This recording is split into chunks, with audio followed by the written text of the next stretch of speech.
Why is it important for you to understand load ratings, GVM and GCM? Because it is critical to the safety and the performance of your vehicle. So today we're going to talk about everything weights.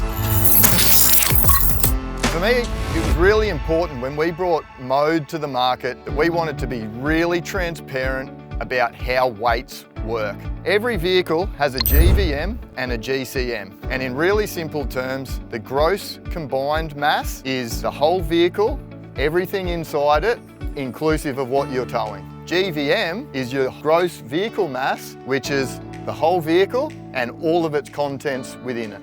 So with both the GVM and the GCM, when it comes time to putting a canopy on the back of your vehicle, it single-handedly is taking up most of that extra weight that is allowable. After you put the canopy on there, then there's the interior fit out, and after your interior fit out, there's everything that's going to go on the roof. Now, the number one thing we are really stayed focused on is we had to reduce the actual weight of the canopy itself. By keeping focused on that, we're now increasing the payload of which you can now put into your interior fit out and what's on your roof, and also most importantly, the extra gear that you're going to put inside that canopy. That weight comes into the total equation. By maximising that payload, we're giving you, the customer, the most variances to making decisions on where you're going to put that. I like to keep the interiors fairly simple on canopies, so I'm leaving plenty of payload for all of the gear that I want to be able to take to maximise the longest period of time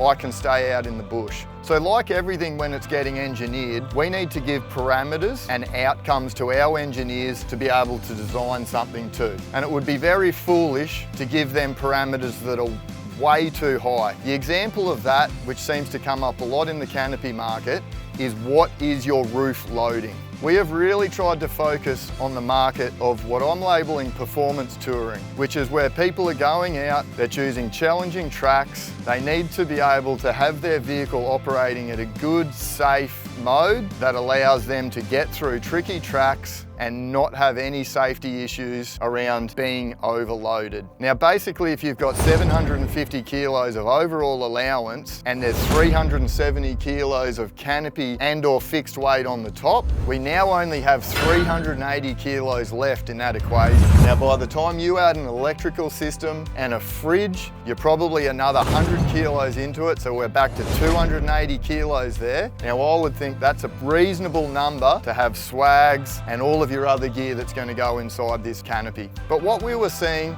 is that people were getting into these cycles where they're creating overweight vehicles, then being told they need to do GVM upgrades, which are costing huge amounts of money and adding further weight to the vehicle. And we're really seeing that there's creating this cycle of a poor performing vehicle. And we're really trying to solve that problem, and that is why we are trying to be as so upfront as possible around the GVM, the GCM, what the weights are of an empty canopy, what the dynamic load allowance is of your canopy when driving down the road for the roof load, as well as what that is for the static.